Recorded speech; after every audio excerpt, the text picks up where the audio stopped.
Hi. Ash by Reshma ബുട്ടീക്കിലേക്ക് എല്ലാവർക്കും സ്വാഗതം. എൻ്റെ പേര് രേഷ്മയാണ്.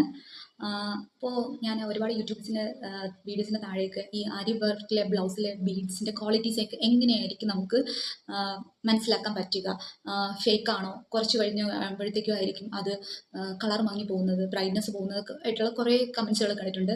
അപ്പോൾ എനിക്ക് തോന്നി ഒട്ടുമിക്ക ആൾക്കാർക്കും അതിനെപ്പറ്റി യാതൊരു ഐഡിയയും ഇല്ല എന്നുള്ളത്. അപ്പോൾ ഞാൻ അതിനൊക്കെ ഒരു വീഡിയോ ആക്കി നിങ്ങളെ മുന്നിൽ എത്തിക്കാമെന്നാണ് ഞാൻ വിചാരിച്ചത്. സോ ഞാനിവിടെ നിങ്ങളുമായിട്ട് ഷെയർ ചെയ്യാൻ പോകുന്നത് 5 ടിപ്സുകളാണ് കേട്ടോ. നമ്മൾ എന്തായാലും നമ്മൾ ആരി വർക്കൊക്കെ ഒരു 2500 മേളിലൊക്കെ വർക്ക് ചെയ്യുന്ന ബ്ലൗസൊക്കെ 3 യൂസസ് കഴിഞ്ഞിട്ട് നമ്മൾ ആ ബ്ലൗസൊക്കെ കളർ മങ്ങിപ്പോയി കഴിഞ്ഞ് കഴിഞ്ഞാൽ എന്ത് പറ്റും? നമുക്കത് നോർമലി ഒരു വിഷമമാണല്ലോ. നമ്മൾ പൈസ പോയി 3 യൂസ് കഴിഞ്ഞിട്ടൊക്കെയാണ് അത് പോകുന്നതെങ്കിൽ ചിലർക്ക് 1 ഡേ യൂസ് കഴിഞ്ഞാൽ തന്നെ അത് പോകും. എത്ര തന്നെ സ്വെറ്റ് പാഡ്സ് ഒക്കെ യൂസ് ചെയ്തെന്ന് പറഞ്ഞിരുന്നാൽ പോലും നമുക്കത് അത് ആവുന്നില്ല അല്ലേ? അപ്പം നമുക്കത് എങ്ങനെ നമുക്ക് ഒറിജിനൽ ബീഡ്സ് തിരഞ്ഞെടുക്കാം? പല ആരി വർക്കേഴ്സും നേരിടുന്ന നേരിടുന്ന ഒരു പ്രശ്നമാണ്. സോ അതിന് നമുക്ക് എങ്ങനെ ഓവർകം ചെയ്യാം എന്നതാണ് ഞാൻ പറഞ്ഞിരുന്നത്. സോ ഫസ്റ്റ് നമുക്ക് ടിപ്പ് നമ്പർ 1ലേക്ക് പോവാം. ടിപ്പ് നമ്പർ 1 എന്ന് പറഞ്ഞാൽ നിറം നോക്കുക. അപ്പം ബ്രൈറ്റും ക്ലിയറും ആയിട്ടുള്ള ടോണാണ് എന്നുള്ളത് ചെക്ക് ചെയ്യണം.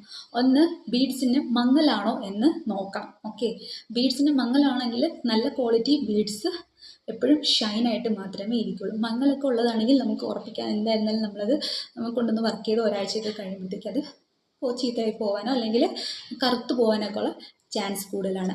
ടിപ്പ് നമ്പർ 2, ഹോൾ ചെക്ക് ചെയ്യുക എന്നതാണ് ടിപ്പ് നമ്പർ 2. ഹോൾ എന്ന് നമുക്കറിയാം. നമ്മൾ കുറച്ചൊക്കെ ബീഡ്സൊക്കെ എടുക്കുമ്പോൾ മിക്കതും ആരി നീഡ്സിലാണെങ്കിൽ കയറാതെ റിമൂവായി പോകുന്നതൊക്കെ കാണാൻ പറ്റും, അല്ലെങ്കിൽ അതിൽ ടിൽറ്റ് ഉള്ളതുപോലെയായിട്ട് നമുക്ക് തോന്നും. അപ്പം നമ്മളത് ഒഴിവാക്കാനാണ് പതിവ്. സോ അങ്ങനെ ആകുമ്പോഴും നമുക്ക് കോസ്റ്റ് വേസ്റ്റാണ്, ബീഡ്സും വേസ്റ്റായി പോകാറുണ്ട്. സോ അത് നമ്മൾ നോക്കാം, അത് പോയിൻ്റ് ടോണാണോ എന്ന്. അപ്പോൾ കുറച്ച് ബീഡ്സ് നമ്മൾ വാങ്ങുമ്പോൾ തന്നെ എന്ത് ചെയ്യുക, അതൊന്ന് എടുത്ത് നോക്കിയിട്ട് എങ്ങനെയാണ് ബീഡ്സിൽ ഹോൾസൊക്കെ ഉണ്ടോ എന്ന് നമുക്ക് ചെക്ക് ചെയ്യാവുന്നതും ആണ്. ഓക്കെ, അടുത്തത് ടിപ്പ് നമ്പർ 3 എന്ന് പറയുന്നത് വെയ്റ്റ് ബാലൻസ് ആണ്. അപ്പോൾ നിങ്ങൾ ഇതിലേക്ക് എന്താ ഈ വെയ്റ്റ് ബാലൻസ്? അതായത് വെയ്റ്റ് ബാലൻസ് എന്ന് പറഞ്ഞു കഴിഞ്ഞാൽ നമ്മൾ നോർമലി ബീഡ്സ് കൊണ്ട് ബ്ലൗസിലൊക്കെ സ്റ്റിച്ച് ചെയ്യുമ്പോൾ നമുക്ക് ബ്ലൗസിന് വെയിറ്റ് കൂടാറുണ്ട് അല്ലേ? അപ്പോൾ നമ്മൾ വെയ്റ്റഡ് ആയിട്ടുള്ള ബീഡ്സ് നമ്മൾ ബ്ലൗസിലൊക്കെ യൂസ് ചെയ്യുന്നുണ്ടെങ്കിൽ ഈ ബ്ലൗസൊക്കെ ഇങ്ങനെ തൂങ്ങിപ്പോകാനുള്ള ചാൻസസ് കൂടുതലാണ്.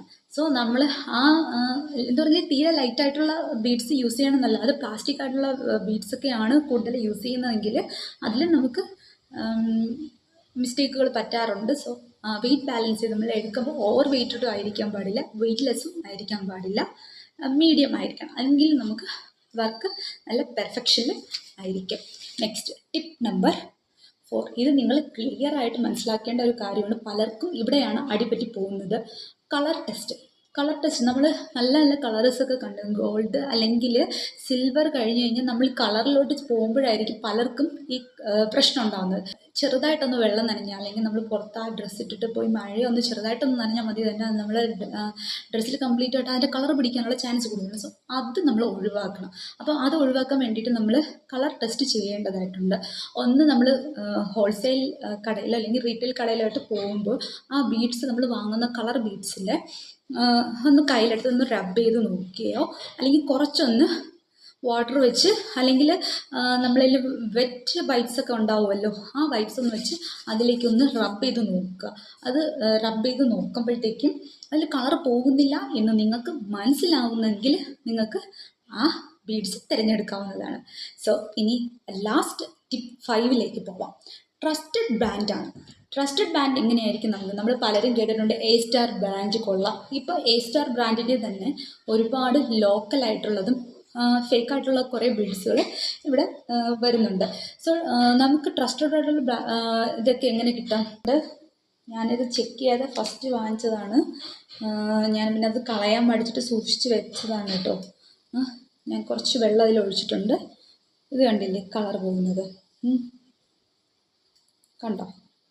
ഇങ്ങനെ നമ്മൾ ഒരല്പം വെള്ളം ഒഴിച്ചിട്ട് നോക്കിയാൽ മതി, നമുക്ക് മനസ്സിലാവും. ക്വാളിറ്റി വൈസ് എനിക്ക് എന്തായാലും ഗുഡായിട്ട് തോന്നിയിട്ടുള്ളതാണ് കേട്ടോ. എ സ്റ്റാറിൻ്റെ ഒറിജിനൽ ബ്രാൻഡാണ് ഞാൻ വാങ്ങിച്ചിട്ടുള്ളത്. നമ്മൾ മാക്സിമം പാക്കറ്റായിട്ട് വാങ്ങാൻ തന്നെ ശ്രമിക്കുന്നതായിരിക്കും നല്ലതെന്ന് എനിക്ക് തോന്നിയിട്ടുണ്ട്. പിന്നെ മാക്സിമം നിങ്ങൾ ഒഴിവാക്കേണ്ട കാര്യം ഈ ചെറിയ സ്മോളായിട്ടുള്ള ഈ 10 രൂപ പാക്കറ്റൊക്കെ ഒഴിവാക്കുക കേട്ടോ. അപ്പോൾ ഞാൻ കുറച്ച് ഗോൾഡ് ബീഡ്സ് എടുത്തിട്ടുണ്ട് കേട്ടോ.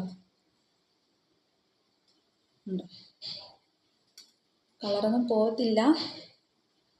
ട്രസ്റ്റഡ് ആയിട്ടുള്ള എംബ്രോയ്ഡറി ഷോപ്പിൽ നിന്നും തന്നെ അത് വാങ്ങിച്ച് ക്ലാരിഫൈ ചെയ്യുന്നതാണ്. നമ്മൾ വീട്ടിൽ കൊണ്ടുവന്നിട്ടായിരിക്കണം നമ്മളത് നോക്കുകയാണെങ്കിൽ പ്രോഡക്റ്റ് ഫേക്ക് ആയിരിക്കാം, ഗ്രാമിന് വ്യത്യാസം. നമ്മൾ കുറച്ച് 10 ഗ്രാമോ 20 ഗ്രാമോ വാങ്ങുന്ന കാര്യമല്ല ഞാൻ പറഞ്ഞത്. നമ്മളൊരു പാക്കറ്റായിട്ടൊക്കെ വാങ്ങുമ്പോഴത്തേക്ക് അതിൽ ഒരുപാട് ഡിഫറൻസ് ഉണ്ട്. സോ നമ്മൾ ക്വാണ്ടിറ്റി എൻഷുർ ചെയ്യുന്നതിന് വേണ്ടിയിട്ട് ട്രസ്റ്റഡ് ആയിട്ടുള്ള ഹോൾസെയിൽ കടയിൽ തന്നെ നിങ്ങൾ വാങ്ങുക. ഓൺലൈൻ പർച്ചേസ് മാക്സിമം ഒഴിവാക്കാൻ നോക്കുക കേട്ടോ. എൻ്റെ ഈ വീഡിയോ യൂസ്ഫുൾ ആയെന്ന് നിങ്ങൾക്ക് തോന്നിക്കഴിഞ്ഞാൽ എനിക്കൊരു ഹാർട്ട് കമൻറ്റും ഒരു സബ്സ്ക്രൈബും ഷെയറും ചെയ്യാനും മറക്കരുത് കേട്ടോ.